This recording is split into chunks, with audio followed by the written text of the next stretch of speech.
Bonjour à toutes et à tous, bienvenue à l'école Lemo. Aujourd'hui, on tourne une courte vidéo pour présenter l'atelier de Mathilde Ramadier sur la bande dessinée et le roman graphique. Bonjour Mathilde. Bonjour, Est-ce que vous pouvez vous présenter, s'il vous plaît? je suis autrice d'essais et scénariste de bande dessinée depuis une douzaine d'années. J'écris de la fiction et de la non-fiction. Super. Donc, on rentre tout de suite dans le vif du sujet.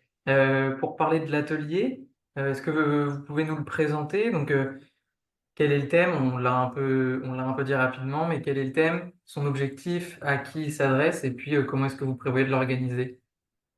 C'est un atelier qui s'adresse aussi bien aux primo-écrivains, à ceux qui commencent à écrire, qu'à ceux qui ont déjà une expérience derrière eux, même ceux qui ont déjà publié, et qui vise à donner un peu toutes les clés, tous les outils en main pour écrire un scénario de bande dessinée.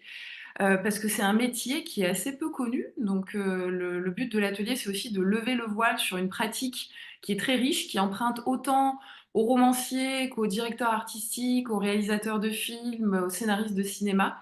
On a tendance à penser que c'est, souvent la personne qui dessine, qui écrit aussi la bande dessinée, mais c'est aussi très souvent des duos.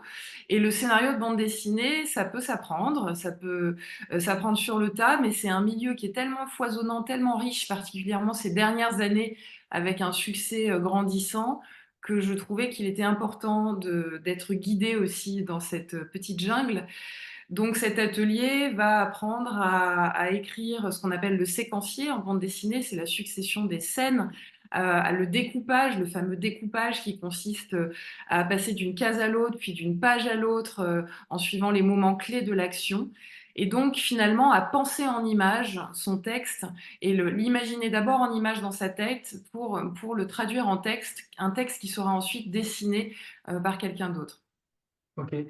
Donc on n'a pas besoin de... Justement, j'allais poser la question, on n'a pas besoin de savoir dessiner.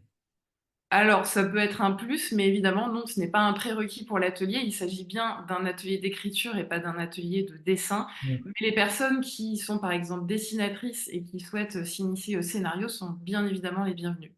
Ok. Est-ce qu'on a besoin d'être incollable sur l'univers de la BD, d'avoir lu tous les Tintins, tous les Astérix, tous les Passagers du Vent pour participer à l'atelier?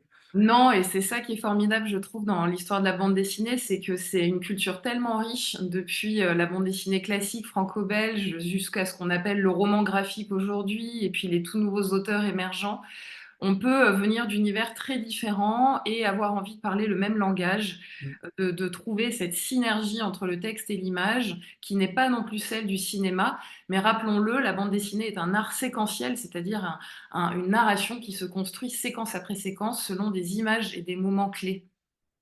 Très bien.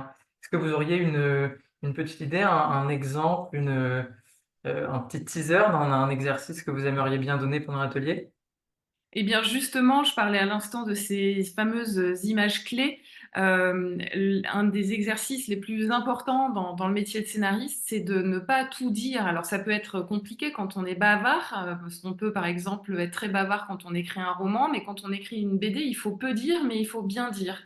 Et l'un des exercices les plus importants, c'est de repérer dans un schéma narratif, dans une histoire qu'on souhaite raconter, ces moments clés, ces moments d'action qu'il va être nécessaire de représenter à l'image et tous ceux, à l'inverse, qu'il va falloir laisser tomber.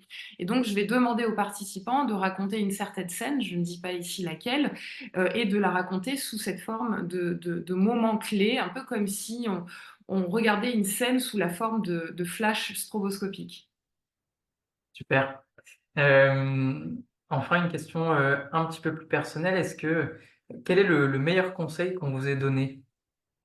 Alors, un mantra que j'adore pour l'écriture et la vie en général, c'est une citation de Simone de Beauvoir qui est issue d'une lettre qu'elle a adressée à son amant Nelson Algren à la fin des années 40, où elle dit: Je veux tout de la vie. Je veux être un homme, être une femme, je veux écrire, travailler beaucoup, dormir beaucoup, faire la fête.